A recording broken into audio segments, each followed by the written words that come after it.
Hello everyone, this is Komal, your SST educator. Welcome back to your favorite channel Magnet Brains. Magnet brains आपको provide कराता है high quality education, वो भी बिल्कुल free of cost, kindergarten से लेके class 12 तक की सीबीएसई बोर्ड के कोर्सेज के साथ साथ आपको अदर स्टेट बोर्ड के भी कोर्सेज अवेलेबल है इन हिंदी मीडियम, जैसे कि UP board, Bihar board, Delhi board के कोर्सेज प्रॉपर सिस्टमैटिक वे में। कोई दिक्कत परेशानी आपको नहीं होगी। डेली प्रैक्टिस सेट्स के क्वेश्चंस भी मिलेंगे, प्रैक्टिस भी करते जाइएगा। ई बुक्स और ई नोट्स की लिंक आपको डिस्क्रिप्शन बॉक्स में अवेलेबल है, तो भटकने की बात नहीं बनती। आज हम क्या करने वाले हैं, जो हमारा 4th चैप्टर है जुडिशरी, जिसमें हमने किसके बारे में पढ़ा था। जो जुडिशरी की अगर हम बात करते हैं तो जुडिशरी में आता है कोर्ट सिस्टम, है ना, ऑर्डर कोर्ट सिस्टम आता है। जुडिशरी में भी अलग अलग जो हम कोर्ट्स की बात करते हैं तो अलग अलग कोर्ट लेवल्स के कोर्ट होते हैं, लोकल लेवल, है ना, जिनको हम सबऑर्डिनेट कोर्ट्स भी बोलते हैं, या हम फिर बोलते हैं हाई कोर्ट, फिर उसके बाद सुप्रीम कोर्ट। ये सारी चीज़ें डिटेल में हमने पढ़ी थी, ठीक है। किन टाइप के कानून होते हैं, इंडिपेंडेंट जुडिशरी क्या होती है, पीआईएल सिस्टम क्या होता है। तो हम क्या करने वाले हैं, एनसीईआरटी इंटेक्स क्वेश्चन जो चैप्टर के बीच के क्वेश्चन है आज उनको सॉल्व करने वाले हैं। तो फटाफट से स्टार्ट करते हैं। पहले क्या कर दो, आप लाइक शेयर कर दो। क्या करना है तुमको, लाइक शेयर करना है। आप लोग फटाफट से लाइक शेयर कर दीजिए जल्दी जल्दी से। फिर देख लेते हैं, टेबल ही दे दिया सबसे पहले, तो आप बोलोगे अरे शुरू किया नहीं कि सबसे पहले टेबल दे दिया। ठीक है भाई, क्वेश्चन है, बीच का पार्ट है तो कुछ भी आ सकता है। आपको तो आंसर करना है, क्योंकि आपको सब आता है ना, आता है कि नहीं आता, आता है ना। चलो question first, with the help of your teacher fill in the blank spaces in the table below. Page number 50 का क्वेश्चन है ये। आपको अपनी टीचर जी की मदद से, टीचर की हेल्प से ये जो ब्लैंक स्पेसेस है ना टेबल के, ये इनको फिल करना है। जैसे टाइप्स ऑफ डिस्प्यूट दिए हैं, टाइप ऑफ डिस्प्यूट, जैसे कैसे कैसे डिस्प्यूट हो सकते हैं।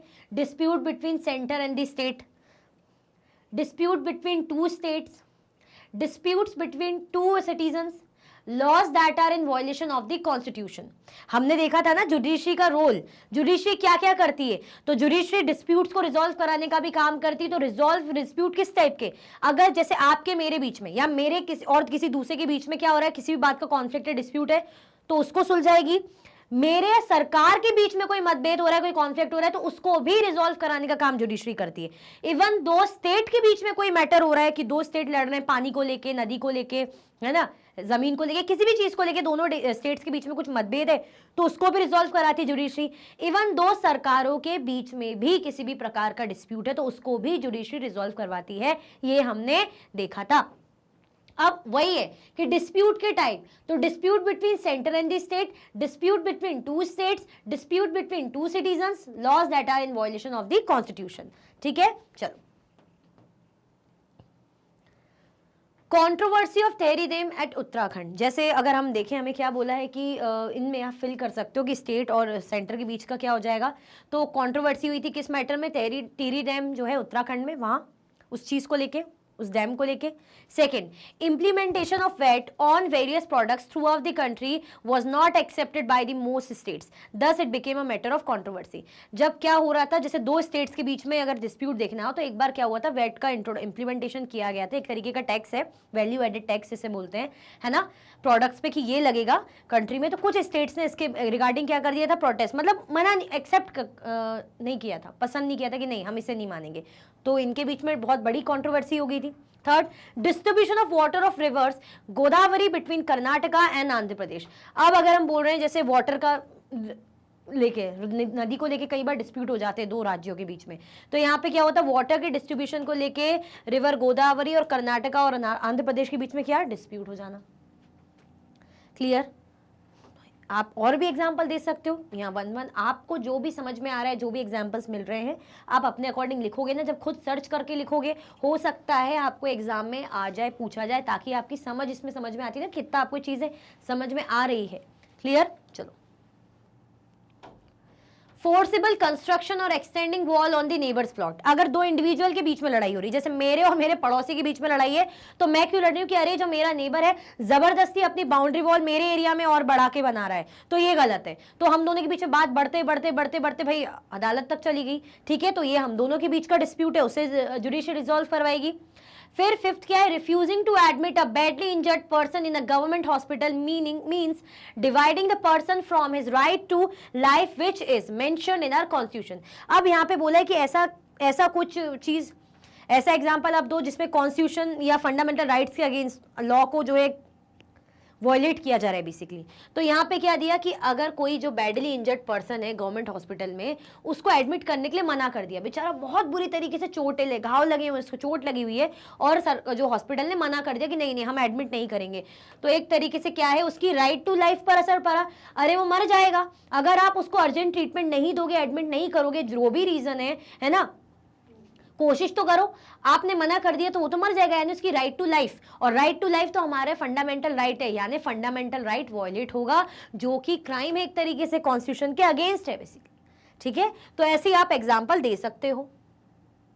क्लियर हुआ?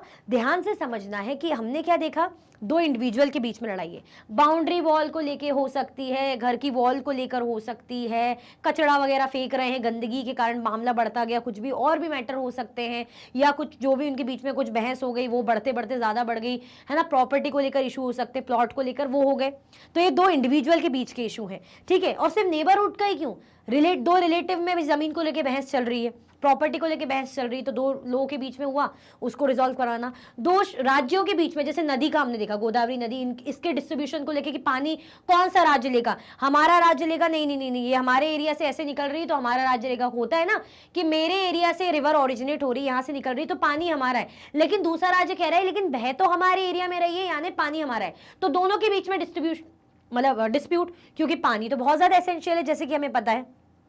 ठीक है, क्लियर हुआ? और क्या हो सकता है, ये दो हमने स्टेट की बात बोल दी। अब स्टेट, सेंटर और स्टेट के बीच का भी हमने देखा था, है ना, जैसे यहाँ पे देखा था ना हमने, क्या हुआ था कि ट्रेरी डैम उत्तराखंड की कंट्रोवर्सी हो गई थी। फिर और स्टेट और अदर स्टेट्स में क्या था, सेंटर और स्टेट का जो हमने देखा यहाँ पे बिटवीन टू स्टेट्स का, कि क्या हो गया कि भाई सरकार ने बेसिकली बात करें, सरकार ने लॉन्च करी वैट, कि वैट टैक्स देना पड़ेगा, वैल्यू एडेड टैक्स रहेगा प्रोडक्ट में, तो कई राज्यों ने इस चीज़ को मना कर दिया, तो ये भी क्या हुआ था, बहुत बड़ी कंट्रोवर्सी बनी थी। क्लियर? कोई कंफ्यूजन, दिक्कत तो नहीं है? चलो, क्वेश्चन नंबर 2, पेज नंबर 50 का क्वेश्चन है, do you think that any ordinary citizen stands a chance against the politician in this kind of judicial system, why not? आपको क्या लगता है कि कोई भी एक आम इंसान, ordinary citizen, stands a chance against the politician in this kind of judiciary system, why not? In this kind of judiciary system, किस टाइप के जुडिशरी सिस्टम की बात कर रहे हैं? हमने डिस्कस किया था ना, इंडिपेंडेंट जुडिशरी। अगर जुडिशरी स्वतंत्र ना हो, अगर न्यायपालिका स्वतंत्र तरीके से काम ना कर पाए, तो उसे क्या बोलेंगे हम? इंडिपेंडेंट जुडिशरी बोलेंगे? नहीं, वो यानी इंडिपेंडेंट जुडिशरी नहीं है। तो अगर मान लो ऐसी कोई सिचुएशन आ जाए कि ऑर्डिनरी सिटीजन है, कोई भी काम इंसान है, वो किसके, पॉलिटिशियन के अगेंस्ट खड़ा हो रहा है, कुछ बोल रहा है, कुछ केस कर रहा है ना, तो इस टाइप की जुडिशरी सिस्टम में, जुडिशियल सिस्टम में क्या वो कर पाएगा?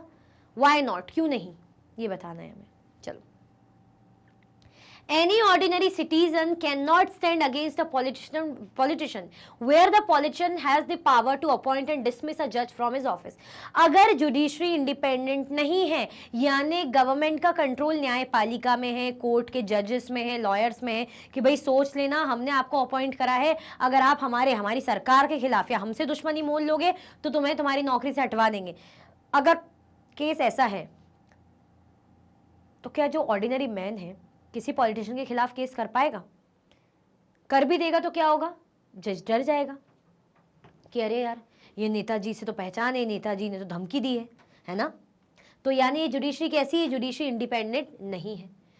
तो अगर इंडिपेंडेंट जुडिशरी नहीं है, तो हम सिंपल सा एग्जांपल जो मैंने आपको पढ़ाते टाइम भी दिया था, जब चैप्टर पढ़ रहे थे, अभी भी बता देती हूँ। जैसे कोई नेता है, नेताजी की कार ने एक आम इंसान, गरीब इंसान, उसकी साइकिल को ठोक दिया, उसकी डेथ हो गई ऑन द स्पॉट। अब फैमिली ने केस वगैरह करा, बता दिया होगा लोगों ने कि नेताजी की गाड़ी थी, भाई वो लगा ही रहता है, पता चल ही जाता है कि भाई नेता है, विधायक वगैरह जो भी है ना। अब वो धमका रहा है कि जज को, क्योंकि केस चला गया कोर्ट में, कोर्ट के जज को बोल रहा होगा भाई मैसेजेस कॉल से आ रहे हैं कि सोच लेना अगर आपने मेरे खिलाफ करा, तो जज बोलेगा अरे नहीं यार, हम तो सरकार से बने हुए हैं, सरकार का हम पे जो है जोर है और हमें तो नेताजी के हिसाब से चलना पड़ेगा, तो मैं इनके साथ न्याय नहीं कर पाऊंगा। यानी वो जज डर गया, यानी उस जज को क्या डरे कि भाई मेरे ऑफिस से मुझे हटा ना दे, यानी जुडिशरी इंडिपेंडेंट नहीं है। because the control that the politician holds over the judge does not allow for the judge to take an independent decision। क्योंकि जो पॉलिटिशियन का कंट्रोल जज पर रहेगा और हर किसी को अपनी नौकरी अपनी जान प्यारी है, तो ना चाहते हुए भी जज को पॉलिटिशियन का सपोर्ट करना पड़ेगा। क्यों कर रहा है? क्योंकि पॉलिटिशियन का कंट्रोल जज पर है। तो the lack of independence would force the जज to make judgement in favour of the politician. और जिसके कारण, क्योंकि इंडिपेंडेंस नहीं है, आजादी नहीं है, और आजादी नहीं है, नौकरी का डर है, घर परिवार का डर है, खुद की लाइवलीहुड का डर है, तो क्या करेगा? ना चाहते हुए भी उसे फोर्सफुली जो है पॉलिटिशियन का साथ देना पड़ेगा। तो इंडिपेंडेंट जुडिशरी होती तो ऐसा कोई टेंशन ही नहीं होता। इसीलिए हमारे पास कॉन्स्टिट्यूशन ने किया दिया है हम लोगों को कि भाई हमारे देश में इंडिपेंडेंट जुडिशरी होगी, न्यायपालिका स्वतंत्र होगी, ना किसी का डर, ना किसी का दबाव। अगर नेता की गलती है तो सजा दो, अगर अभिनेता की गलती है तो सजा दो। हम ये नहीं देखेंगे कि वो कितना रिच इंसान है, या वो प्रेसिडेंट है, वो प्राइम मिनिस्टर है, हमें कोई फर्क नहीं पड़ता। उसने गुनाह किया है, क्राइम किया है और प्रूफ हो गया है, उसको वैसे ही सजा मिलेगी जैसे सबके लिए बराबर। क्यों मिल रही है? क्योंकि जुडिशरी इंडिपेंडेंट है। लेकिन ये जो कंडीशन दी, इस पे जुडिशरी इंडिपेंडेंट नहीं है। इसीलिए भाई कोई आम इंसान की जो हम बात करें, पॉलिटिशियन के अगेंस्ट खड़ा ही नहीं हो पाएगा, जीत ही नहीं पाएगा, क्योंकि जुडिशरी तो पॉलिटिशियन का साथ देगी प्रेशर में आके, टेंशन में आके, ठीक है, दबाव में आके। आ गया समझ में? चलो क्वेश्चन थर्ड, पेज नंबर 51 का क्वेश्चन है। List 2 reasons why you believe an independent judiciary is essential to democracy. 2 reasons आपको बताने हैं, है ना, why you believe an independent judiciary is essential to democracy. 2 कारण आपको बताने हैं कि क्यों आपको ऐसा लगता है कि जो इंडिपेंडेंट जुडिशरी है डेमोक्रेसी के लिए बहुत ज्यादा एसेंशियल होती है ना। इंडिपेंडेंट जुडिशरी की जो हम बात करते हैं वो डेमोक्रेसी के लिए बहुत ज़्यादा महत्वपूर्ण होती है। क्यों होगी? हम बोलते हैं डेमोक्रेटिक कंट्री, और कंट्री डेमोक्रेटिक कब बनती है? जब पब्लिक क्या कर पाती है? पार्टिसिपेट कर पाती है, यानी पब्लिक डिसीजन मेकिंग में क्या कर पाती है? अपना योगदान दे पाती है। कैसे देती है? वोट देके, यानी आपकी जो है व्यूज को समझा जा रहा है ना, आपको फ्रीडम है, आप एक्सप्रेस कर पा रहे हो। अगर आपको लग रहा है सरकार ढंग से काम नहीं कर रही, तो आप क्या कर सकते हो? मीडिया में बोल सकते हो, न्यूज़पेपर में बता सकते हो। That means democracy. अब बात कर रहे हैं हम इंडिपेंडेंट जुडिशरी की।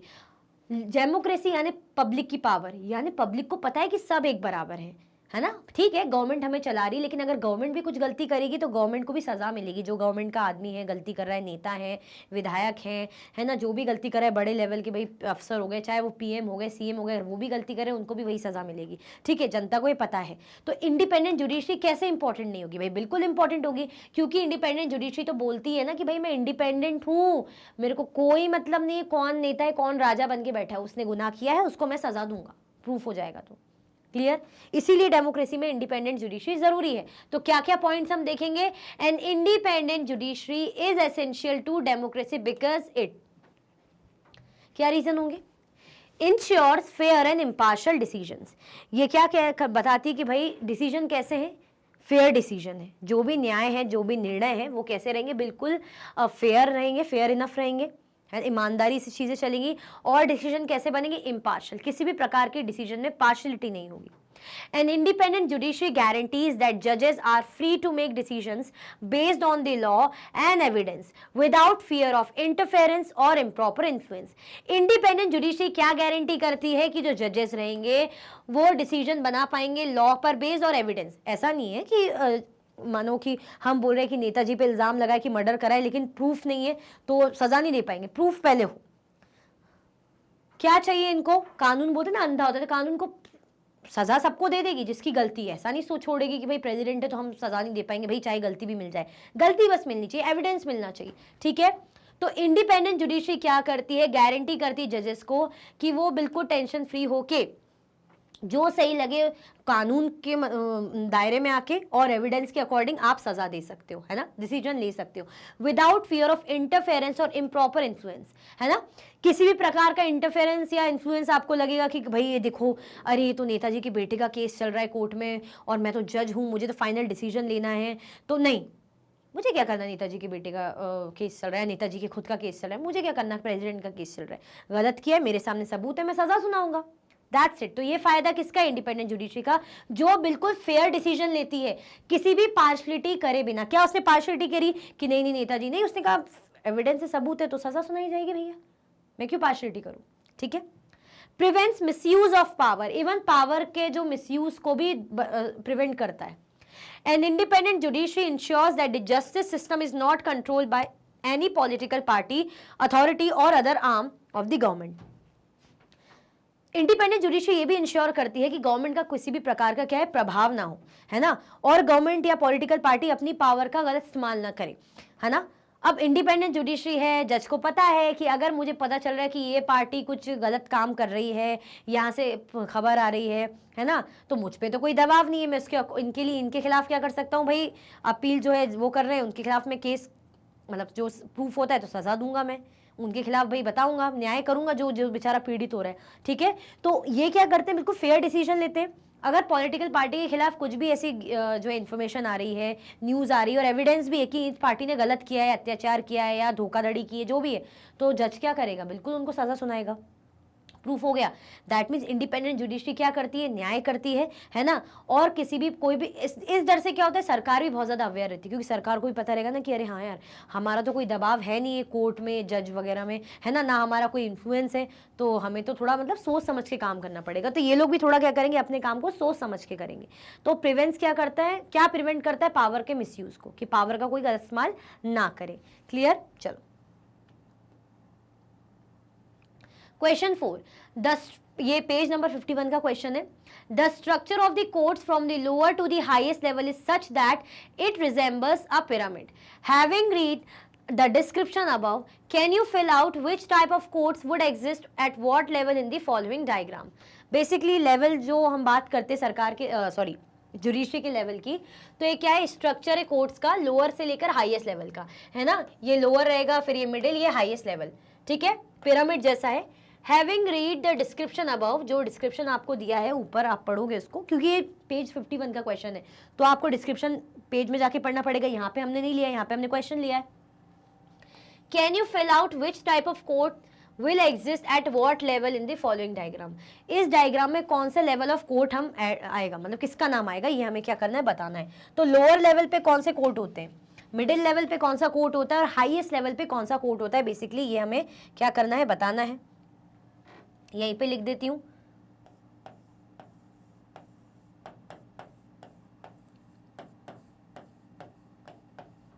लोअर लेवल के कोर्ट्स रहेंगे, सबऑर्डिनेट कोर्ट्स बोल लो, डिस्ट्रिक्ट कोर्ट बोल लो, ये भी बोल सकते हैं। यहाँ पे रहता है हर स्टेट का हाई कोर्ट, ये है हाई कोर्ट सेकंड, है ना, ये फर्स्ट, मतलब नीचे शुरू हो रहा है सेकंड, और ये यहाँ पे हमारा, या चलो नंबर नहीं भी डालो, ऐसे ही लिख लो, यहाँ पे हमारा सुप्रीम कोर्ट रहता है, या नीचे लिख देती हूँ।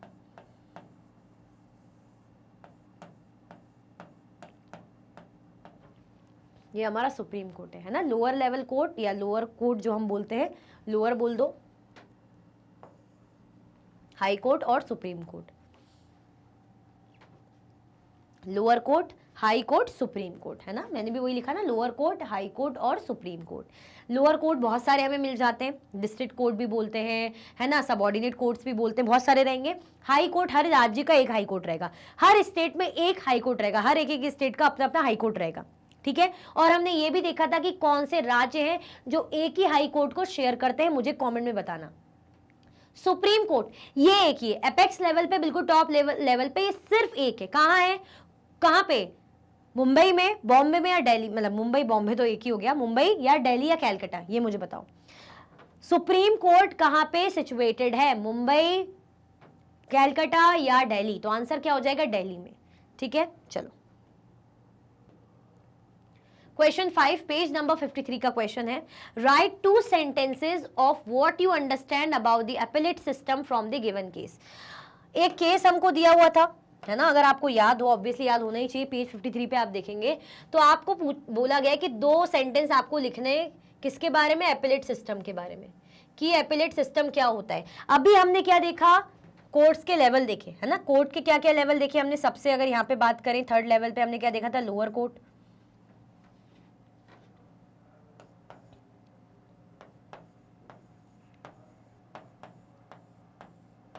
यहाँ पे हमने देखा लोअर कोर्ट, यहाँ पे कौन सा रहेगा हमारा, हाई कोर्ट,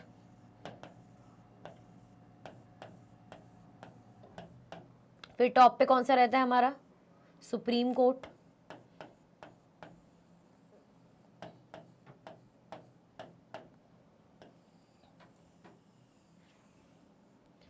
ये क्या है, हमारे कोर्ट के लेवल है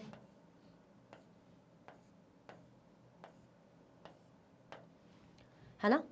अब आप बोलोगे मैम ये क्यों लिख दिया आपने, अपीलेट सिस्टम से इसका क्या लेना देना। हमने देखा था ना, जो हम केस देख रहे थे, डॉरी डेथ वाला केस, उसमें क्या करा गया था, पहले लड़की वालों ने, है ना, उन्होंने क्या कर दिया था, केस करा लोअर कोर्ट में भाई कि देखो हमारी लड़की को जलाया गया है। लोअर कोर्ट ने क्या कर दिया, फिर लड़के वालों के खिलाफ, जो मदर इन लॉ थी, हस्बैंड था, उनके खिलाफ क्या कर दिया भाई, उनको पता चल गया कि भाई इनकी गलती है, इन्होंने क्राइम करा है, सजा सुना दी। लेकिन जो लड़के वाले थे, मतलब जो हस्बैंड था पीड़िता का, उन्होंने लगा कि नहीं हमने तो कुछ किया ही नहीं, तो उन्होंने दोबारा केस कहाँ ले गए, वो हाई कोर्ट ले गए। मतलब अगर उन्हें यहाँ पे लोअर कोर्ट में सेटिस्फेक्शन नहीं मिला तो वो हाई कोर्ट उन्होंने केस दायर करा, अपील करे दोबारा से, हाई कोर्ट में केस हुआ है, वही बात विवाद हुई, एविडेंसेस वगैरह लिए गए, और क्या कर दिया, जो लड़का है वो बच गया कि भाई इसका कोई गुनाह नहीं है, तो बेचारा इनोसेंट है, इसने नहीं क्राइम किया, इसने नहीं अपनी वाइफ को मारा है, जलाया, ठीक है। लेकिन जो लड़की वाले हैं या जो वुमेन ऑर्गेनाइजेशन वाले हैं, उनको बहुत गुस्सा आया, उन्होंने फिर से केस फाइल करा सुप्रीम कोर्ट में। क्यों? क्योंकि उन्हें यहाँ पर सेटिस्फेक्शन नहीं मिला, है ना। और सुप्रीम कोर्ट में फाइनल डिसीजन क्या आया कि भाई हाँ लड़के वालों की गलती है, तो लड़के और लड़की की माँ को गिल्टी प्रूफ, मतलब क्या बनाया कि भाई इनकी गलती है ना, गुनहगार है ये, इनको सजा मिलेगी, सजा दी, हैंग टिल डेथ की, इस तरीके से लाइफ इम्प्रिजनमेंट की सजा दे दी, सॉरी, ठीक है। तो आप बोलोगे मैम इससे हमें क्या, तो हमने क्या देखा, अगर किसी भी डिसीजन से, कोई भी केस चल रहा है लोअर कोर्ट में प्रॉपर्टी से रिलेटेड जो भी चीजें चल रही है, अगर उस डिसीजन से सेटिस्फेक्शन नहीं मिलता, जैसे लोअर कोर्ट में मेरा केस चल रहा है ना, कि भाई मेरे साथ फ्रॉड हुआ है, मुझे यहाँ पे जो डिसीजन आया उससे मेरे को लगा कि नहीं यार ये डिसीजन मेरे बहुत गलत है, क्योंकि मेरी कोई गलती नहीं और मेरे अगेंस्ट डिसीजन आया, मैं हाई कोर्ट जाऊंगी। मैं हाई कोर्ट गई, वहां पे डिसीजन आया, मेरे अगेंस्ट आया फिर से, या मेरे अगेंस्ट नहीं भी आया तो दूसरा सामने वाला जिसके अगेंस्ट मेरा केस चल रहा है वो भी कर सकता है कि उसको यहाँ सेटिस्फेक्शन नहीं मिला या मुझे नहीं मिला, हम जाएंगे सुप्रीम कोर्ट। अब जो फाइनल डिसीजन सुप्रीम कोर्ट में आएगा, चाहे वो मेरे बिहाफ में आए, है ना, पूरे एविडेंसेस वगैरह सब छानबीन के बाद, या उसके बिहाफ में आए, वो फाइनल रिजल्ट होगा, और वो रिजल्ट बाकी हाई कोर्ट और लोअर कोर्ट को मानना पड़ेगा। तो ये हमने क्या देखा था, एपिलेट सिस्टम, इसको अच्छे समझते। The appellate system is a legal process that allows a person to appeal to a higher court if they believe a lower court's decision was unjust. The higher court has the power to review or change the lower court's decision. मैंने बताया ना, जो lower court के decision अगर जनता को satisfactory नहीं लगते हैं कि नहीं यार ये सही नहीं है, डिसीजन सही नहीं, तो वो कहाँ जा सकता है, हायर कोर्ट में जा सकता है। और हायर कोर्ट के पास पूरी पावर होती है कि लोअर कोर्ट की तरफ से जो भी फैसले आए, डिसीजन आए, उसको रिव्यू करना और बदल देना, चेंज कर देना, है ना। और फिर क्या रहता है, जो लोअर कोर्ट है उन्हें वो डिसीजन मानने पड़ते हैं। क्लियर? तो यही होता है एपिलेट सिस्टम में।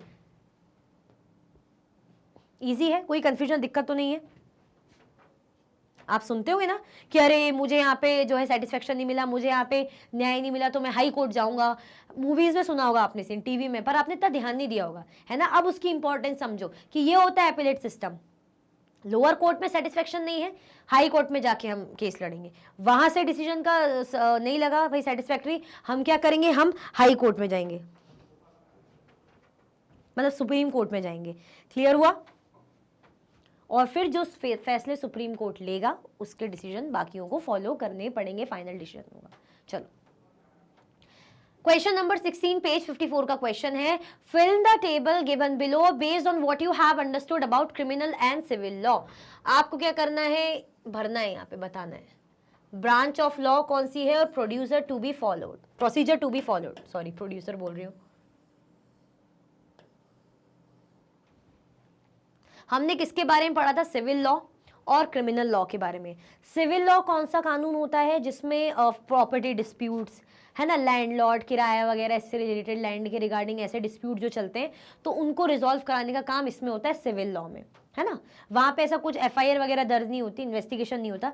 क्रिमिनल लॉ में क्या होता है, जैसे सेक्सुअल हैरेसमेंट हो गया, मर्डर हो गया, है ना, वायलेंस हो रहा है, डोमेस्टिक वायलेंस हो रहा है, दहेज वगैरह की प्रताड़ना हो रही, कुछ भी ऐसा हो रहा है, तो वो सब क्रिमिनल उसमें आएगा। क्यों? क्योंकि क्राइम हो रहा है ना, आप कानून तोड़ रहे हो, ठीक है, आप क्या कर रहे हो, कानून तोड़ रहे हो, क्राइम कर रहे हो, तो क्रिमिनल लॉ में आएगा। यहाँ पे क्या होता है, एफआईआर दर्ज की जाती है, उसके बाद इन्वेस्टिगेशन वगैरह होती है ना, तो उस पर बेस्ड आपको डिस्क्रिप्शन पढ़ना है वायलेशन का, फिर ब्रांच कौन सी है लॉ की वो बतानी है, और प्रोसीजर क्या फॉलो होगी। जैसे A group of girls are persistently harassed by the group of boys while walking to school.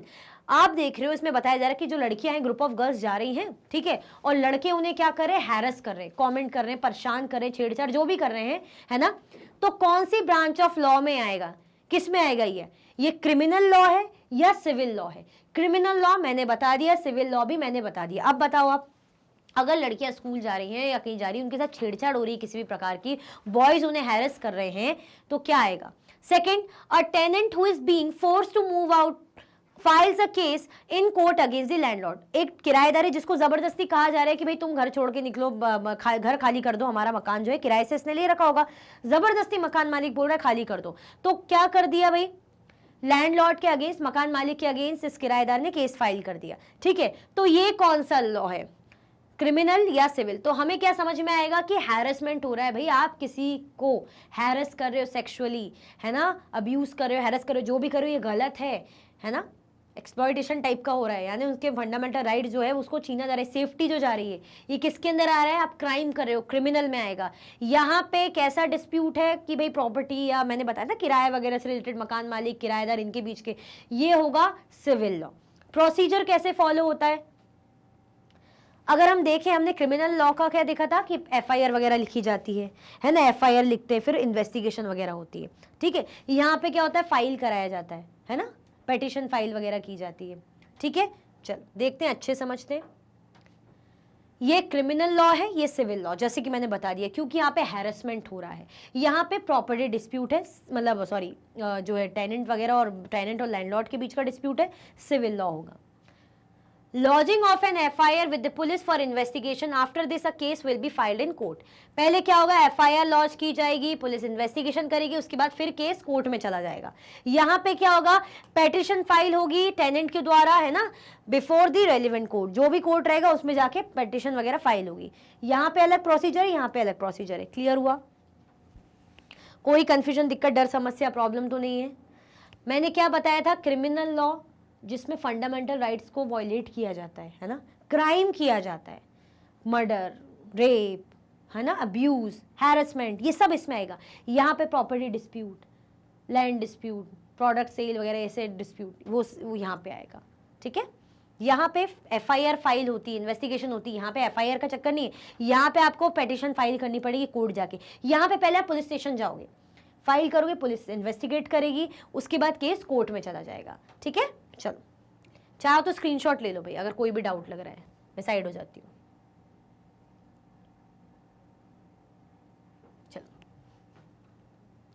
Question number 7, page 56 का क्वेश्चन है, find out about the street vendors protection of livelihood and regulation of street vending act 2014।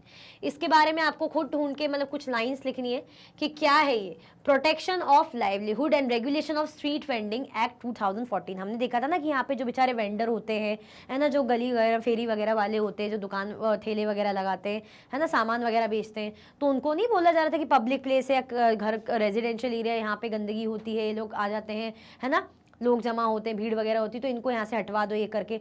तो हटवाने की बात तो ठीक है, लेकिन इनकी लाइवलीहुड पे भी तो असर पड़ रहा था। अगर ये यहाँ सामान नहीं बेचेंगे, क्योंकि सस्ता वगैरह बेचते हो, लोग खरीदते भी है खूब, अगर यहाँ सामान नहीं बेचेंगे तो फिर उनकी लाइवलीहुड कैसे चलेगी, है ना। तो उसी के रिगार्डिंग हमें बताना है कि थोड़ा सा 2-4 लाइन आपको लिखना है। चलो, an act to protect the rights of urban street vendors and to regulate street vending activities and for matters connected therewith or incidental thereto, है ना। मतलब वही कि ये क्या कर रहे हैं कि वो वेंडर वो कर सकते हैं, जा सकते हैं, फेरी वगैरह वाले, उनको अलाउ कर दिया था बेसिकली। तो ये आप इसके बारे में अपने अकॉर्डिंग लिख सकते हो सर्च करके, ठीक है, ज़्यादा ऐसा कुछ टफ नहीं है। आगे बढ़े, चलो।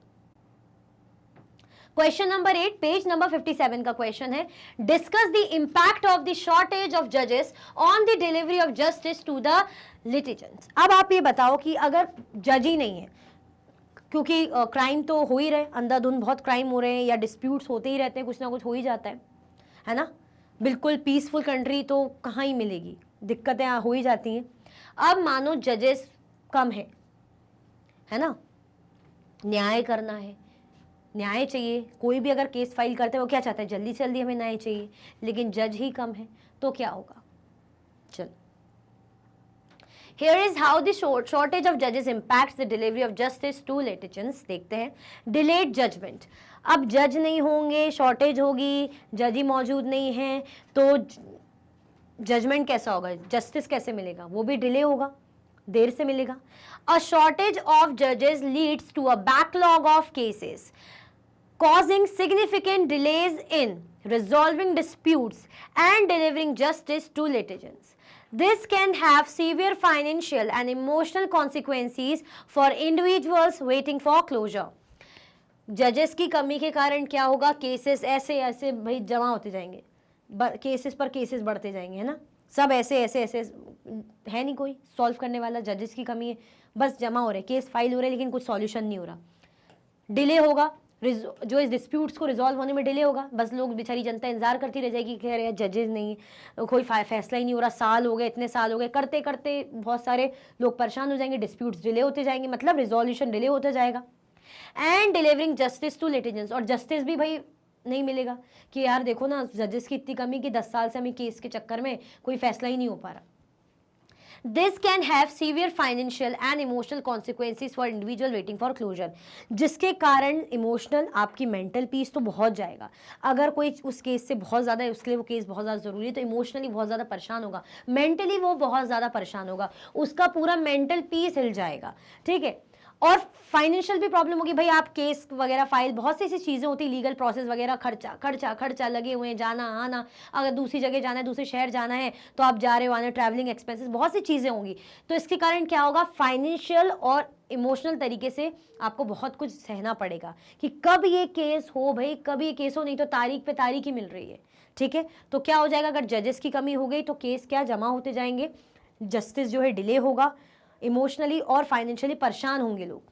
Increased cost. Delays often necessitate repeated court appearances and extensions of legal representation, leading to increased cost for litigants, especially those with limited resources. अब बेचारे जो हर बार जब जब नई तारीख मिल रही, जाना है, प्रेजेंट होना है, सारे सोर्सेज के साथ, सारी तैयारी के साथ, खर्चा हो रहा है, इधर उधर जा रहे हो, ट्रांसपोर्टेशन कॉस्ट, बहुत सी चीज़ें आप साल दर साल से यही कर रहे हो, और बेचारे जो वैसे ही जिनके पास लिमिटेड रिसोर्स है तो उनको कितना ज़्यादा सफ़र करना पड़ेगा, ठीक है। चलो, तो एक रीज़न ये है, खर्चा होगा। Loss of faith in the system, फिर क्या होगा, जब आपको लगेगा अरे तो बहुत डिले हो रहा है, हमारा खर्चा हो रहा है, जो केस है वो तो हम जीत पा नहीं रहे हैं, स्पेशली जो सफ़र कर रहा है, जिसको न्याय चाहिए, जो सही है, तो उसको तो और लगेगा, ठीक है। तो भाई देखो ना, हमें जो न्याय चाहिए वो मिल नहीं रहा है, ऊपर से हमको तो भरोसा ही उड़ गया, अब तो कुछ हो ही नहीं सकता भाई, बहुत ज़्यादा भरोसा उड़ गया, हमें कोई न्याय नहीं मिलने वाला। Prolonged delays can erode public trust in the judiciary, creating a sense of injustice and frustration among those awaiting their case to be heard. जो भाई इतने सालों से इंतजार कर रहे हैं, है ना, कि कब न्याय होगा, कब हमें फैसला सुनाया जाएगा, फाइनल हम फैसला सुनेंगे, कान तरस गए हैं, तो परेशान हो जाएंगे, जिसके कारण उनका भरोसा पूरी तरीके से न्याय से उठ जाएगा, है ना, कोर्ट से उठ जाएगा कि भाई कुछ नहीं हो सकता, हमारा जुडिशियल सिस्टम बहुत ही वीक है, बहुत ही पुअर है ना, हमारा कुछ नहीं हो पा रहा है, फ्रस्ट्रेशन हो रही, गुस्सा आ रहा है, भरोसा ही नहीं हो रहा, अब हम कभी भरोसा ही नहीं करेंगे, यही लगेगा। Potential deterrence. The fear of lengthy court proceeding might deter individuals from pursuing legitimate legal claims, hindering access to justice and potentially leading to unresolved conflicts. कई बार अगर होता है ना, जैसे मुझे लग रहा है कि यार मुझे कोई केस करना है, लेकिन मेरे को कोई बोलेगा अरे यार मत फालतू ही ना कोर्ट कचहरी का चक्कर मत पकड़ना, नहीं तो बार बार कोर्ट जाते रहोगे, यही होता रहेगा, है ना, कोर्ट के चक्कर काटने पड़ेंगे, यही सब चलता रहेगा, है ना, खर्चा भी होगा, इमोशनली भी परेशान होंगे, है ना, काम धंधा छोड़ के बस जाओ, बार बार कोर्ट जाओ, और देखा नहीं तुमने साल साल हो जाते, तो मैं क्या करूँगी, अरे यार छोड़ो यार, रहने दो, होने दो, थोड़ा परेशान होने के, लेकिन चल जाएगा, देखते मामला हम अपने हिसाब से कैसे। तो जो डिस्प्यूट्स या कॉन्फ्लिक्ट्स कैसे रहेंगे, अनरिजॉल्व रहेंगे, क्यों, क्योंकि हमें डर रहेगा कि अरे यार कौन कोर्ट कचहरी का चक्कर पाले, यार बहुत लंबा जाता है, बहुत लंबा खींचता है केस, है ना, तो हम क्या करेंगे, सहते रहेंगे, जस्टिस को एक्सेस ही नहीं करेंगे कि छोड़ो यार क्या जाना। Discouragement of settlements. Delays can discourage litigants from seeking out of court settlements, as they might see it as a faster than waiting for a court judgment. अब क्या होगा, कई बार ऐसा सोचेंगे कि अरे यार फैसला ही इतना लेट हो रहा है, तो क्यों ना हम, होता है ना कि बाहर ही आउट ऑफ कोर्ट ही जो सेटलमेंट थोड़ा इसी चीज़ को देख ले, मतलब ये लगेगा ना कि यार जो कोर्ट का जजमेंट है उसमें इतना टाइम लग रहा है तो हमें कुछ और तरीका देखना पड़ेगा, है ना। क्लियर। तो ये सारी प्रॉब्लम हो सकती है अगर जजेस का शॉर्टेज हो जाए तो, कॉस्ट का, आपके मेंटल पीस का, आपकी उम्र का, आपके टाइम का, आपका जो टाइम रहता है वो सब वेस्ट होगा, है ना। मेंटली आप डिस्टर्ब होंगे, ट्रांसपोर्टेशन कॉस्ट, रिसोर्सेज नहीं उसके लिए खर्चा अलग, ठीक है, भरोसा अलग उठेगा। क्लियर। चलो इसी के साथ हमारे इस चैप्टर के भी एनसीईआरटी इंटेक्स क्वेश्चंस एंड होते हैं। मैं उम्मीद करती हूँ आपको अच्छे से सब कुछ समझ में आया होगा। तो लाइक शेयर सब्सक्राइब करना आपको बिल्कुल भी नहीं भूलना है। अगर आप और भी वीडियो के लेक्चर्स देखना चाहते हैं, मैग्नेट ब्रेन्स के यूट्यूब चैनल, एप्लीकेशन और वेबसाइट से देख सकते हैं। ई नोट्स और ई बुक्स के लिंक आपको डिस्क्रिप्शन बॉक्स में अवेलेबल है। ये सारे हाई क्वालिटी के कोर्सेज हैं, जैसे कि CBSE board, Delhi board, Bihar board, UP board, MP board, Rajasthan board, Vedic maths, crash course, spoken English courses अच्छी क्वालिटी में और 100% फ्री अवेलेबल है। आप हमें सारे के सारे प्लेटफॉर्म पर भी फॉलो कर सकते हैं, जैसे कि यूट्यूब है, फेसबुक है, इंस्टाग्राम, एक्स और व्हाट्सएप। तो लाइक शेयर सब्सक्राइब करना बिल्कुल भी ना भूलें। अपना ख्याल रखें। Thank you so much for watching.